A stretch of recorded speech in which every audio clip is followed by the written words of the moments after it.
Hello friends, this is Santosh and welcome to my channel Sahitya Pathshala. नमस्कार सभी को, स्वागत है आपका इस चैनल पे। आज के इस सेशन में हम देखेंगे कि हिंदी साहित्य इतिहास संबंधी जो प्रमुख ग्रंथ लिखे गए हैं और उनके रचनाकार कौन कौन हैं।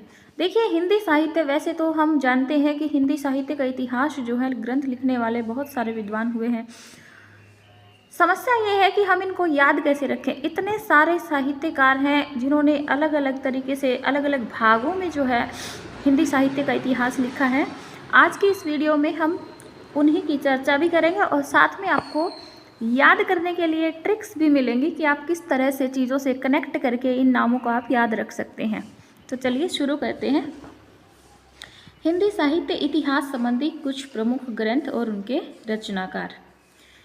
हिंदी काव्य धारा। हिंदी काव्य धारा पंडित राहुल सांकृत्यायन जी ने 1944 में हिंदी काव्य धारा नाम से साहित्य इतिहास ग्रंथ लिखा। हिंदी साहित्य का इतिहास 1973, इसके जो संपादक रहे हैं वो डॉक्टर नगेंद्र रहे हैं। इन्होंने लिखा नहीं है, संपादन किया है हिंदी साहित्य का इतिहास नाम से। कब? 1973 में। नगेंद्र जी ने कब किया? 1973 में। हिंदी साहित्य का वैज्ञानिक इतिहास, जो कि 2 भाग में है, प्रथम और द्वितीय खंड 1965 ईस्वी में, डॉक्टर गणपति चंद्र गुप्त। अब वैज्ञानिक इतिहास जो है किसने लिखा है? गणपति चंद्र गुप्त ने। तो वैज्ञानिक नाम जहाँ भी आएगा आप गणपति चंद्र गुप्त याद रखेंगे। आप गणपति चंद्र याद नहीं है तो आप गणेश जी का नाम लेकर याद कर सकते हैं कि वैज्ञानिक कौन? गणेश जी। हिंदी साहित्य का अतीत 2 भागों में प्रकाशित हुआ है ये, आचार्य विश्वनाथ प्रसाद मिश्र। हिंदी साहित्य का अतीत देखिए, हम कैसे याद करेंगे कि अतीत किसका होता है? अतीत पूरे विश्व का होता है भाई, पूरा विश्व उसका एक अतीत है। तो आचार्य विश्वनाथ प्रसाद मिश्र, ऐसे आप इसको याद रख सकते हैं। मैंने तो ऐसे याद किया था। हिंदी साहित्य और संवेदना का विकास, डॉक्टर राम स्वरूप चतुर्वेदी। ये कब लिखा? 1986 में। हिंदी साहित्य और संवेदना का विकास, यहाँ पे साहित्य तो देखो सभी में आता है, विकास, हिंदी साहित्य के इतिहास या विकास, ये सारे शब्द तो आते हैं। इसमें नया शब्द क्या है? संवेदना। तो हिंदी साहित्य और संवेदना का विकास किसने लिखा? डॉक्टर राम स्वरूप चतुर्वेदी। तो इसको मैंने कैसे याद किया था कि संवेदना का स्वरूप, मतलब हिंदी साहित्य और संवेदना का विकास डॉक्टर राम स्वरूप चतुर्वेदी। संवेदना का स्वरूप डॉक्टर राम स्वरूप चतुर्वेदी। साहित्य का इतिहास दर्शन, देखिए मैंने यहाँ लिखा हुआ लोचन, डॉक्टर नलिन विलोचन शर्मा। अब दर्शन आप किससे करते हैं? लोचन से, आँखों से। आँखों को क्या बोलते हैं हम? लोचन। तो हिंदी साहित्य का इतिहास दर्शन किसने लिखा? लोचन, डॉक्टर नलिन विलोचन शर्मा। ऐसे आप इसको याद रख सकते हैं।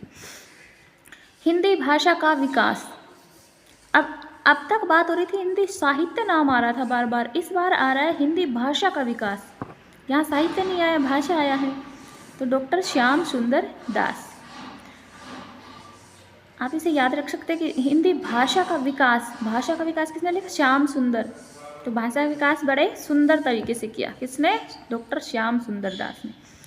हिंदी भाषा और साहित्य 1930 ईस्वी में, ये भी डॉक्टर श्याम सुंदर दास ने लिखा है। मोस्ट इम्पोर्टेंट जो अभी हम देखने वाले हैं वो है हिंदी भाषा और साहित्य। हिंदी भाषा और साहित्य 1930 ईस्वी में किसने लिखा? डॉक्टर श्याम सुंदर दास ने। मोस्ट इम्पोर्टेंट है, स्टार लगा लीजिए अपनी कॉपी में, आप इसको अलग से लिख सकते हैं। हिंदी कोविद रत्नमाला, हिंदी कोविद रत्नमाला 2 भागों में प्रकाशित, इसको 2 भागों में प्रकाशित किया गया। लेखक कौन है इसके भी? डॉक्टर श्याम सुंदर दास, जो कि हिंदी साहित्य में अपनी अहम भूमिका रखते हैं। इनको कौन नहीं जानता, आप ये नाम याद रखें। कितने भागों में? 2 भागों में। राजस्थानी भाषा और साहित्य, डॉक्टर मोतीलाल मिनारिया। ये जो इतिहास लिखा गया ये भी बहुत इम्पोर्टेंट है। राजस्थानी भाषा और साहित्य, जो राजस्थानी भाषा का साहित्य जो लिखा है वो किसने लिखा है? मोतीलाल मिनारिया। तो आप इसमें क्योंकि राजस्थानी एक अलग शब्द आया है तो आप इसको ऐसे याद रख सकते हैं कि मोती, राजस्थानी मोती, ऐसे याद कर लो। राजस्थानी पिंगल साहित्य, अब यहाँ पे पिंगल आ गया नया शब्द, राजस्थानी पिंगल साहित्य, ये भी डॉक्टर मोतीलाल मीनारिया। तो राजस्थानी भाषा का चाहे पिंगल साहित्य हो चाहे भाषा और साहित्य हो, दोनों ही किसने लिखा है? डॉक्टर मोतीलाल मीनारिया ने। आगे देखिए, हिंदी वीर काव्य, हिंदी वीर काव्य नाम से भी साहित्य का इतिहास लिखा गया है 1945 ईस्वी में डॉक्टर टीकम सिंह तोमर। ये इतना इम्पोर्टेंट नहीं है, आता नहीं है एग्जाम में, कभी नहीं देखा अभी तक। तो हिंदी काव्य शास्त्र का इतिहास, अभी आ गया काव्य शास्त्र, जो कि आपके काव्य शास्त्र से रिलेटेड है और हिंदी भाषा का काव्य शास्त्र है। उसका इतिहास किसने लिखा है? डॉक्टर भगीरथ मिश्र। आधुनिक हिंदी का आदिकाल, आधुनिक हिंदी, नया शब्द आपको देखने को मिल रहा है कि आधुनिक हिंदी का आदिकाल, आधुनिक भी है और आदिकाल भी है। तो आप इसे कैसे याद रखेंगे? हिंदी, आधुनिक हिंदी का आदिकाल श्री नारायण चतुर्वेदी। अभी तक तो इसको एग्जाम में नहीं देखा गया है, बाकी आप याद रख सकते हैं। हिंदी साहित्य 20वीं शताब्दी, मोस्ट इम्पोर्टेंट, ये भी आता है एग्जाम में, पूछा जाता है। 4 ऑप्शन दे दिए जाते हैं, चारों में जो है अलग अलग रचनाएं ऐसे दे दी जाती है कि आधुनिक हिंदी साहित्य का इतिहास है और इनके जो लेखक हैं वो बदल दिए जाते हैं। तो इस तरीके से पूछ लिया जाता है। तो आधुनिक हिंदी साहित्य,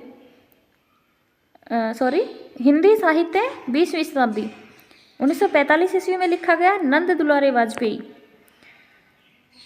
तो नंद दुलारे वाजपेयी 20वीं शताब्दी, 20वीं शताब्दी कौन? नंद दुलारे वाजपेयी, ऐसे याद रख लीजिए। 20वीं शताब्दी में कौन? नंद दुलारे वाजपेयी।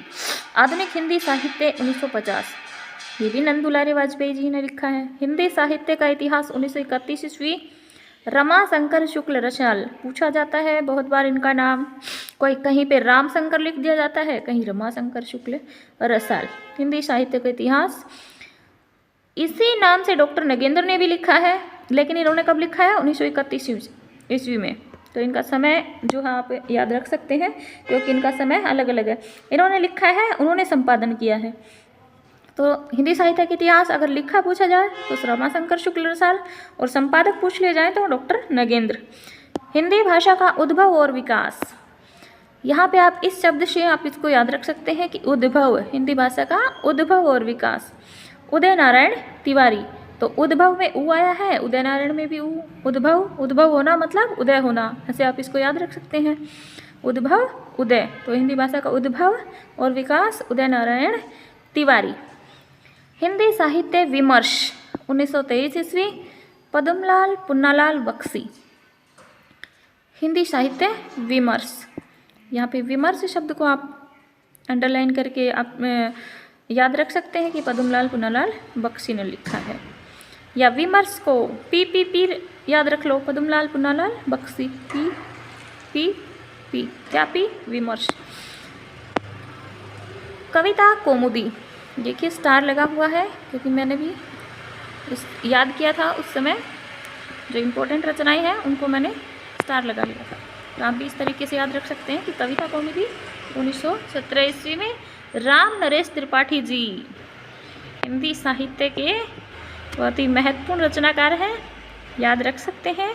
कविता कौमुदी राम नरेश त्रिपाठी, कविता कौमुदी राम नरेश त्रिपाठी एक इतिहास ग्रंथ है। ऐसे भी पूछ लिया जाता है कि कविता कौमुदी क्या है, तो ये एक इतिहास ग्रंथ है। भाषा काव्य संग्रह, महेश दत्त शुक्ल,